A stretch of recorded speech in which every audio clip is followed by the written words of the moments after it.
Hello friends, এগিয়ে চলো 2.0 সকলকেই স্বাগত। আর ফুড এসআইকে টার্গেট করে প্রতিদিনের মতো আজও আমরা ম্যাথের প্র্যাকটিস সেটে নিয়ে চলে এসেছি। এটা আমাদের 23 নাম্বার সেট। এর আগে অলরেডি আমরা 22টি সেট করে দিয়েছি। যারা দেখেননি অবশ্যই দেখে নিন, লিঙ্ক ডিসক্রিপশন বক্স বা প্লে লিস্টের মধ্যে পেয়ে যাবেন। প্রত্যেকটি পিডিএফ কিন্তু টেলিগ্রাম চ্যানেলে দেওয়া আছে, এটার পিডিএফ ওখানে দেওয়া থাকবে। যারা এখনও পর্যন্ত যুক্ত হননি, যুক্ত হয়ে যান, লিঙ্ক ডিসক্রিপশন বক্সে দেওয়া থাকবে। তো 50-এ কীভাবে আপনারা ম্যাক্সিমাম নাম্বার অ্যাটেম্প করবেন এবং সেটা খুবই কম সময়, সেটাকেই কিন্তু টার্গেট করা হচ্ছে। তাছাড়া আমরা দেখেছি WBCSE কী টাইপের কোশ্চেন এসেছিল, তো সেটাকেই মাথায় রেখে 2 থেকে 3টি প্র্যাকটিস টেস্ট বুক অ্যানালিসিস করেই কিন্তু এখানে আমি কোশ্চেনগুলো নিয়ে আসছি। কোনো টাইপ কিন্তু বাদ যাবে না, বেসিক টু অ্যাডভান্স সমস্ত টাইপের কোশ্চেন কিন্তু এখানে আলোচনা করা হচ্ছে। আর মাত্র আমরা 7টি সেট করব। হাতে কিন্তু খুব বেশি দিন সময় নেই, মাত্র 10 থেকে 12 দিন মতো সময় আছে। যারা এখনও পর্যন্ত আগের ভিডিওগুলো দেখেননি অবশ্যই দেখে নিন। তো চলুন শুরু করবো, আর কোনো টাইম ওয়েস্ট করবো না। শুরু করার পূর্বে বলবো, যদি আমাদের চ্যানেলে কেউ নতুন হয়ে থাকেন, চ্যানেলকে অবশ্যই সাবস্ক্রাইব করে রাখুন আর এই ভিডিওটা প্রথম থেকে শেষ পর্যন্ত দেখতে থাকুন। তো চলুন দেখে নেব ফার্স্ট কোশ্চেন কি বলছে। তো এখানে ফার্স্ট কোশ্চেন কি বলছে, চায়ের দাম 20% বেড়েছে। একটি পরিবারের ব্যবহার কত শতাংশ কমাতে হবে যাতে অতিরিক্ত খরচ 2% এর বেশি না বাড়ে? তো আমরা এক্সপেন্ডিচার ইকুয়াল টু কী জানি? প্রাইস ইন্টু কনজামশন, অর্থাৎ খরচ ইকুয়াল টু দাম ইন্টু ব্যবহার। তাহলে এখানে দাম 20% বাড়ছে, অর্থাৎ প্রাইস আগে 100 থাকলে এখন সেটা বেড়ে হচ্ছে 120, এবং খরচ অর্থাৎ এক্সপেন্ডিচার 2%-এর বেশি বাড়বে না, সেটা আমাদের মাথায় রাখতে হবে।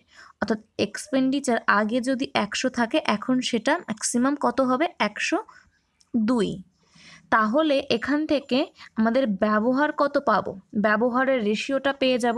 এখানে আমরা প্রাইস এবং এক্সপেন্ডিচারের রেশিও পেয়েছি, তাহলে ব্যবহার অর্থাৎ কনজামশন এর রেশিও পাবো। এখান থেকে আমরা কনজামশন অর্থাৎ ব্যবহার ইকুয়াল টু কী পাচ্ছি?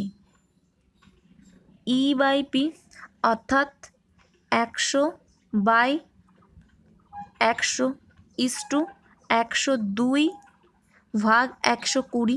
100 কাটছে, যদি আমরা ক্যালকুলেশন করি 2 দিয়ে কাটবো 60, আর এটা কত পাবো? 51। তাহলে এখানে আমরা কনজামশন অর্থাৎ ব্যবহারের রেশিও কত পাচ্ছি? 60:51, অর্থাৎ আগে যদি 60 ইউনিট হয়, এখন সেটা কমে কত হবে? 51 ইউনিট। কত কমেছে? এখানে 9 কমেছে। পার্সেন্টেজ বার করবো, সর্বদাই আমরা পূর্বের সাপেক্ষে বার করি, অর্থাৎ 9/60 ইন্টু 100। তাহলে এখান থেকে আমরা 0 0 কাটছি, যদি আমরা 3 দিয়ে কাটি 3, আর এখানে 2, এটা আমরা কত পাবো? 5। তাহলে এখান থেকে আমাদের কত মান আসছে? 15%। অর্থাৎ ব্যবহার আমাদের কত শতাংশ কমাতে হবে? 15% কমাতে হবে, অর্থাৎ 4 নম্বর অপশন এখানে কিন্তু রাইট অ্যান্সার হয়ে যাচ্ছে। নেক্সট কোশ্চেনে চলে যাব। কি বলছে? 7 বন্ধু একটি প্রকল্পে প্রত্যেকটির জন্য 16 টাকা এবং অষ্টম বন্ধু তাদের 8টি গড় ব্যয়ের চেয়ে 35 টাকা বেশি খরচ করেছে। তাদের মোট কত টাকা খরচ হয়েছে সেটা আমাদের নির্ণয় করতে হবে। তো আমরা ধরে নিচ্ছি টোটাল 8 বন্ধুর গড় খরচ হয়েছে x টাকা। এটা 8 জন বন্ধুর গড় খরচ হয়েছে x টাকা, এবং 7 জন বন্ধুর প্রত্যেকটির জন্য 16 টাকা করে খরচ হয়েছে। তাহলে টোটাল কত খরচ হয়েছে? 16 গুণ 7, অর্থাৎ এখানে আমরা পাচ্ছি 112 টাকা। অষ্টম বন্ধুটার কত খরচ হয়েছে? 8টি গড় ব্যয়ের চেয়ে 35 টাকা বেশি। 8টির গড় ব্যয় আমরা ধরেছি x, তার থেকে 35 টাকা বেশি। এটা হচ্ছে 8 নম্বর বন্ধুর 8 নম্বর বন্ধুর খরচ হয়েছে। তাহলে এখন আমরা টোটাল কত খরচ পাচ্ছি? 112 plus x plus 35 equal to আমরা গড় খরচ ধরেছি 8 বন্ধুর x, তাহলে টোটাল 8 ইন্টু x হয়ে যাবে। এখান থেকে আমরা x এর মান নির্ণয় করে ফেলবো। x equal to 8x minus x equal to আমরা পাচ্ছি 147, অর্থাৎ 7x ইকুয়াল টু 147। তাহলে x এর মান এখান থেকে আমরা কত পাচ্ছি? 21।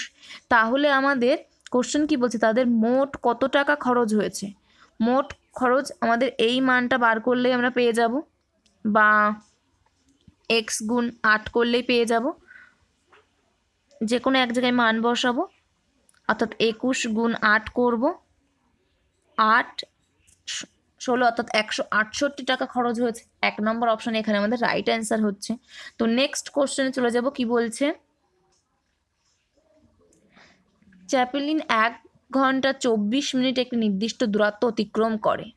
যদি তিনি 4 কিমি পার ঘন্টা বেগে দূরত্বের 2/3 অংশ এবং বাকি দূরত্ব 5 কিমি পার ঘন্টা বেগে হেঁটে যান, তাহলে তার গড় গতি নির্ণয় করুন। তো আমরা ডি ইকুয়াল টু কী জানি, এস ইন্টু টি।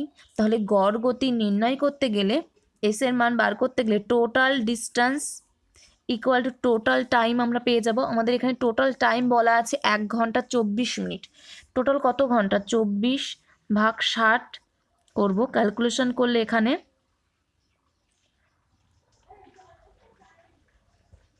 10, 2, 5 অর্থাৎ 2/5 আওয়ার পাচ্ছি। অর্থাৎ 1/2/5 আওয়ার টোটাল, যেহেতু এখানে আমাদের 1 ঘন্টা আছে, অর্থাৎ 1 + 2/5, যেটাকে আমরা 1/2/5 হিসেবেও লিখতে পারি। তাহলে এখানে টোটাল আমাদের আসছে কত, 7/5 আওয়ার, এত মান আসছে। তাহলে এখান থেকে আমরা ধরে নিচ্ছি আমাদের ডিস্টেন্স, টোটাল ডিস্টেন্স এক্স, প্রথম 2/3 অংশ অর্থাৎ এক্স ইন্টু 2/3, এই দূরত্বটা কত কিমি পার ঘন্টা বেগে যাচ্ছে, 4 কিমি পার ঘন্টা। তাহলে আমাদের এখানে T1 এর মান কত হয়ে যাচ্ছে, ডিস্টেন্স বাই স্পিড 4, অর্থাৎ এখান থেকে ক্যালকুলেশন করলে 2x/3 × 4, ক্যালকুলেশন করলে এখান থেকে আমরা পাচ্ছি x/6। T2 এর মানটা আমরা এখান থেকে কত পাচ্ছি, বাকি দূরত্ব, অর্থাৎ এখানে 2x/3 দূরত্ব চলে যাচ্ছে, বাকি থাকছে কত, x - 2x/3, অর্থাৎ এখান থেকে আমরা পাচ্ছি x/3 এত দূরত্ব, অর্থাৎ x/3 এই দূরত্বটা 5 কিমি পার ঘন্টা বেগে যাচ্ছে। এখান থেকে আমরা x/15 এটা পেয়ে যাচ্ছি T2 এর মান। তাহলে এখান থেকে আমরা টোটাল টাইমটা জানি 7/5, তাহলে এই দুটো যোগফল ইকুয়ালটা সমান করতে পারি, অর্থাৎ x/6 plus x/15 equal to 7/5 করতে পারি। এখান থেকে যদি আমরা x/3 কমন নিই, কত পাবো, 1/2 প্লাস 1/5 ইকুয়াল টু 7/5 এত পাবো। ক্যালকুলেশন করলে, এই পার্টটার ক্যালকুলেশন করলে আমরা কত পাবো, 7/10 পাবো, 7/10। তাহলে এখান থেকে 7 7 কাটছে, যদি 5 দিয়ে কাটি এখানে কত পাবো, 2। তাহলে এক্সের মান এখান থেকে আমরা কত পেয়ে যাচ্ছি, এক্স ইকাল টু 6 পাচ্ছি। অর্থাৎ টোটাল যে ডিস্টেন্স আমাদের, সেটা আমাদের বেরিয়ে গেছে কত, 6 কিমি। তাহলে গড় গতিবেগ অর্থাৎ এস এর মান আমরা কত পাবো, টোটাল ডিস্টেন্স 6 টোটাল টাইম 7/5। তাহলে এখান থেকে আমরা বলতে পারি 5 6 30/7, যেটার মান হচ্ছে 4/2/7 এত কিমি পার আওয়ার, এত কিমি পার আওয়ার সঠিক অ্যান্সার। তাহলে এখানে হচ্ছে 1 নম্বর অপশান। তো নেক্সট কোশ্চেনে চলে যাব, কি বলছে, 48 টাকা প্রতি লিটার মূল্যের দুধের সাথে একটি নির্দিষ্ট পরিমাণ জল মেশানো হলে মিশ্রণের মূল্য 30 টাকা প্রতি লিটার হয়। মিশ্রণে দুধ এবং জলের অনুপাত কত? এখানে আমরা অ্যালিগেশনের সূত্রটা অ্যাপ্লাই করব। তো এখানে আমাদের দুধের দামটা বলা আছে কত, 48 টাকা পার লিটার। আর জল তো জলের তো কোনো দামই হয় না, তাহলে আমরা ধরে নিতে পারি জল এর দাম 0। তাহলে এখানে আমাদের জল আর দুধের অনুপাত নির্ণয় করতে বলেছে, ওয়াটার আর মিল্ক 0, আর দুধের দাম 48 পার লিটার। টোটাল মিশ্রণ 30 টাকা পার লিটার বিক্রি করা হচ্ছে। তাহলে এখান থেকে আমরা জল এবং দুধের রেশিওটা বার করে ফেলতে পারবো, কী অনুপাতে মেশানো হয়েছিল। অর্থাৎ 48 - 30 কত পাচ্ছি, 18, আর 30 - 0 কত পাচ্ছি, 30। এখান থেকে যদি আমরা ক্যালকুলেশন করি 3, আর এটা পাচ্ছি কত, 5। তাহলে 3:5 এটা আমাদের অ্যান্সার হয়ে যাচ্ছে 2 নম্বর অপশন এখানে আমাদের রাইট অ্যান্সার হচ্ছে। তো নেক্সট কোশ্চেনে চলে যাব, কি বলছে, একটি মাঠে কিছু মুরগি আর ছাগল আছে, সমস্ত মাথার যোগফল 77 এবং পায়ের যোগফল 248। খামারে মুরগির সংখ্যা কত সেটা আমাদের নির্ণয় করতে হবে। তো আমরা ধরে নিচ্ছি টোটাল মুরগি আছে এক্স এবং টোটাল ছাগল আছে ওয়াই, যেখানে মাথার যোগফল যে কটা মুরগি থাকবে সে কটা মাথা পাবো, আর যে কটা ছাগল থাকবে ঠিক সে কটাই মাথা পাবো। অর্থাৎ ছাগল আর মুরগির মাথার যোগফল এক্স প্লাস ওয়াই হচ্ছে, সেটা মান 77। এবং পায়ের যোগফল, মুরগির 2টি পা হয়, অর্থাৎ যে কটি মুরগি থাকবে তার ডবল পা হবে, অর্থাৎ 2x। আর ছাগলের 4টি পা হয়, যে কটি ছাগল থাকবে তার 4 গুণ পা হবে, অর্থাৎ 4y ইকুয়াল টু 248। এটা আমরা পাচ্ছি।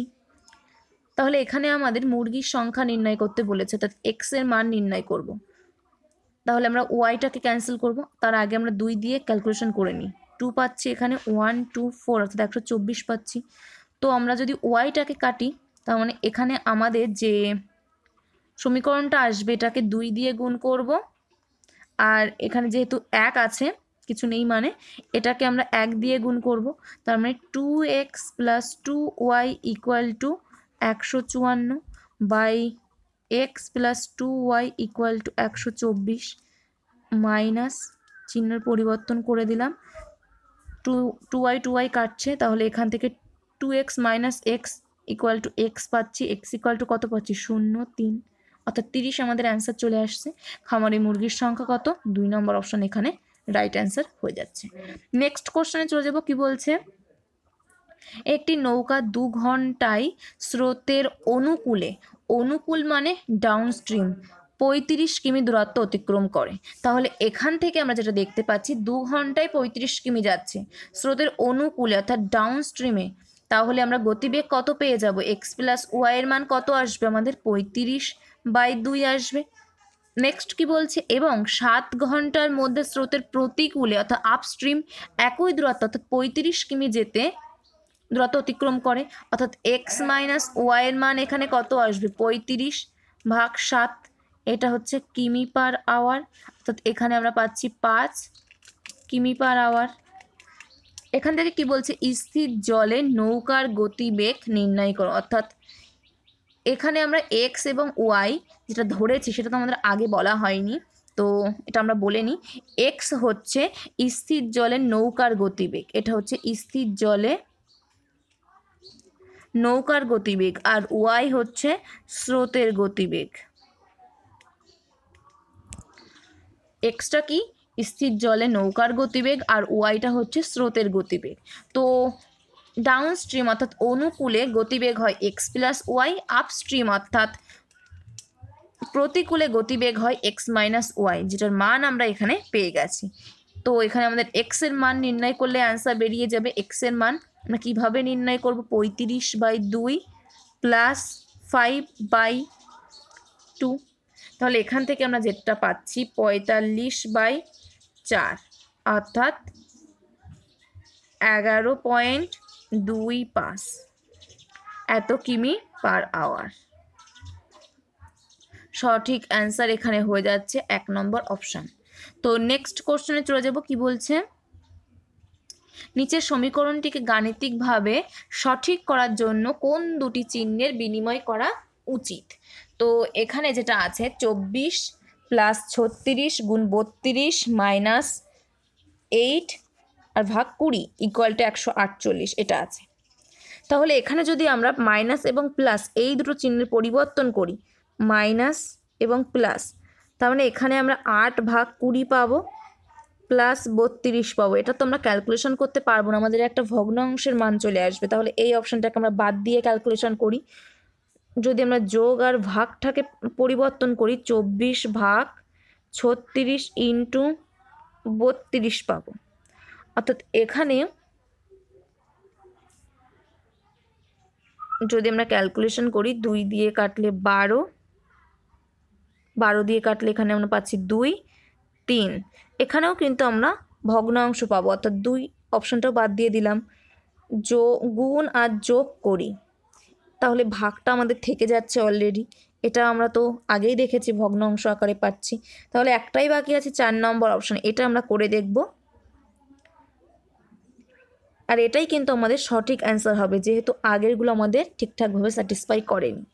তো জাস্ট আমরা দেখে নেব এখানে 32 ভাগ 8 মাইনাস 20, যেহেতু আমরা এখানে ভাগ আর বিয়োগের পরিবর্তন করলাম, ইন্টু 36 আছে যোগ 24 আছে, 4 8 32। তো এখান থেকে আমরা পাচ্ছি 4, আর যোগ করলে কত পাচ্ছি এখানে 24 13, অর্থাৎ এখান থেকে আমরা পাচ্ছি 4 ছক 24, 2 থেকে 2 3 12 13 14, 144, অর্থাৎ 148 পেয়ে যাচ্ছি। তাহলে এখানে আমাদের সঠিক অ্যান্সার কোনটা হয়ে যাচ্ছে 4 নম্বর অপশন, যেটা কিন্তু আমরা অলরেডি আগেই পেয়ে গেছিলাম, যেহেতু আমাদের 3টের ক্ষেত্রে স্যাটিসফাই করছিল না। তো চলে যাব নেক্সট কোশ্চেনে, আর এখানে আমাদের সঠিক অ্যান্সার হয়ে যাচ্ছে 4 নম্বর অপশন। নেক্সট কোশ্চেন কি বলছে, এ এবং বি একসাথে একটি কাজ 8 দিনে করতে পারে। এ আর বি একসাথে কাজটি করে 8 দিনে। তারপর কি বলছে, এ একা এটি 16 দিনে করতে পারে। এ একা এটি 16 দিনে করতে পারে। যদি বি 50% দক্ষতায় কাজ করে, তাহলে এ এবং বি একসাথে কত দিনে কাজটি শেষ করতে পারবে? 8 আর 16 লসাগু করলে 16 পাই, এখানে 2 এখানে 1, অর্থাৎ এ আর বি এর দুজনের একত্রে দক্ষতা বা এফিসিয়েন্সি 2, অর্থাৎ একদিনে 2 ইউনিট কাজ করে, আর এ একা একদিনে 1 ইউনিট কাজ করে। তাহলে এখান থেকে আমরা কি দেখতে পাচ্ছি, বি একা একদিনে কত ইউনিট কাজ করবে? যেহেতু এ একা একদিনে 1 ইউনিট করছে, তাহলে বিও 1 ইউনিট করবে। এখানে বলছে বি 50% দক্ষতায় কাজ করে, অর্থাৎ বি এর যদি দক্ষতা বা এফিসিয়েন্সি 1 হয়, সে পুরোপুরিভাবে 1 করে না, হাফ করে, অর্থাৎ একদিনে সে হাফ ইউনিট কাজ করে। আর এ তার ফুল দক্ষতা দিচ্ছে, অর্থাৎ 1 ইউনিট করছে। তাহলে টোটাল একদিনে কত ইউনিট কাজ হচ্ছে? 1 হাফ প্লাস 1, অর্থাৎ 3/2 ইউনিট, এত ইউনিট কাজ হচ্ছে। টোটাল আমাদের কত ইউনিট? 16 ইউনিট। তাহলে এ আর বি একসাথে কত দিনে কাজটি শেষ করতে পারবে? 16 ভাগ 3/2। তাহলে এখান থেকে আমরা কত পাচ্ছি? 32 ভাগ 3 দিন। সঠিক অ্যান্সার তাহলে হয়ে যাচ্ছে এটা 1 নম্বর অপশন। নেক্সট কোশ্চেন চলে যাব, কি বলছে, প্রথম সংখ্যাটি হলো অপর দুটি সংখ্যার যোগফলের 5/6 গুণ। দুটি সংখ্যা ধরে নিচ্ছি এক্স আর ওয়াই। প্রথম সংখ্যা অর্থাৎ এক্স ইকুয়াল টু অপর দুটি সংখ্যার, একটু ভুল বললাম, 3টি সংখ্যা এক্স ওয়াই আর জেড। প্রথম সংখ্যা অর্থাৎ এক্স ইকুয়াল টু আমরা যেটা পাচ্ছি অপর দুটি সংখ্যা ওয়াই প্লাস জেড এর 5/6 গুণ। তাহলে এখান থেকে আমরা কি লিখতে পারি? 6x/5 equal to Y plus Z, এটা আমরা লিখতে পারি। পরে কি বলছে, 3টে সংখ্যার গড় অর্থাৎ X plus Y plus Z 26.4। তাহলে 3টি সংখ্যার যোগফল ইকুয়াল টু কি লিখতে পারি? 26.4 ইন্টু 3। তাহলে এখান থেকে আমরা যেটা পাই 2 9 7, অর্থাৎ 79.2 পাই। তাহলে এখান থেকে যদি আমরা এক্স প্লাস জেডের মান, ওয়াই প্লাস জেডের মানটা বসাই, তাহলে প্রথম সংখ্যাটা পেয়ে যাব এক্স। তাহলে x plus 6x/5 equal two 79.2। এখান থেকে আমরা যেটা পাচ্ছি, যদি লসাগু করি, 11x/5 ইকুয়াল টু 7 9 2/10 পয়েন্ট তুললাম, ক্যালকুলেশন করলে এখানে 2 পাচ্ছি, 2 দিয়ে ক্যালকুলেশন করলে 3 9 6, 11 দিয়ে ক্যালকুলেশন করলে এটাকে আমরা পাচ্ছি 3 আর 6। তাহলে এখানে আমাদের সঠিক অ্যান্সার যেটা হয়ে যাচ্ছে 36। এক্স ইকুয়াল টু আমরা কত পাচ্ছি? 36। 4 নম্বর অপশন এখানে আমাদের রাইট অ্যান্সার হয়ে যাচ্ছে। তো এই হচ্ছে আজকের কোশ্চেন, যেগুলো নিয়ে আমরা আলোচনা করলাম।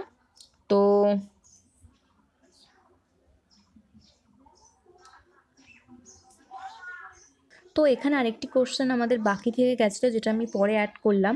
তো এখানে কোশ্চেন কি বলছে, একজন বাবা এবং তার ছেলের বর্তমান বয়সের যোগফল মায়ের বর্তমান বয়সের থেকে 8 বছর বেশি। মা ছেলের থেকে 22 বছরের বড়, 4 বছর পরে বাবার বয়স কত হবে? তো আমরা এখানে ধরে নিচ্ছি ছেলের বয়স এক্স বছর, তাহলে মায়ের বয়স কত হয়ে যাবে? X plus 22। এখন কি বলছে, একজন বাবা ফাদার তার ছেলের বর্তমান বয়সের যোগফল মায়ের বর্তমান বয়সের থেকে 4 বছর বেশি। একজন বাবা এবং তার ছেলের বর্তমান বয়সের যোগফল father plus Son equal to একজন বাবা এবং তার ছেলের বর্তমান বয়সের যোগফল মায়ের বর্তমান বয়সের থেকে 4 বছর বেশি, অর্থাৎ মায়ের বর্তমান বয়স এক্স প্লাস 22, তার থেকে 4 বছর বেশি। সনের আমরা ধরেছি এক্স, তাহলে বাবার বর্তমান বয়স কত হয়ে যাচ্ছে? এক্স এক্স আউট হচ্ছে, অর্থাৎ এখানে হয়ে যাচ্ছে 8 বছর বেশি 30। তাহলে 4 বছর পরে বাবার বর্তমান বয়স 30, 4 বছর পরে কত হবে? যোগ 4 হয়ে যাবে, অর্থাৎ 34 বছর হয়ে যাবে। সঠিক অ্যান্সার এখানে 1 নম্বর হয়ে যাবে। তো এটাই হচ্ছে আজকের আমাদের লাস্ট কোশ্চেন, যেগুলো নিয়ে আমরা আলোচনা করলাম। এটা আমার অ্যাড করতে ভুলে গেছিলাম, যে কারণে আমি লাস্টে অ্যাড করে নিলাম। তো এখানেই শেষ করব। যদি ভিডিওটা ভালো লেগে থাকে অবশ্যই একটু লাইক করবেন, বন্ধুদের মধ্যে শেয়ারও করবেন। আর নেক্সট ভিডিওতে তোমাদের আবার দেখা হচ্ছে। Thank you, good bye.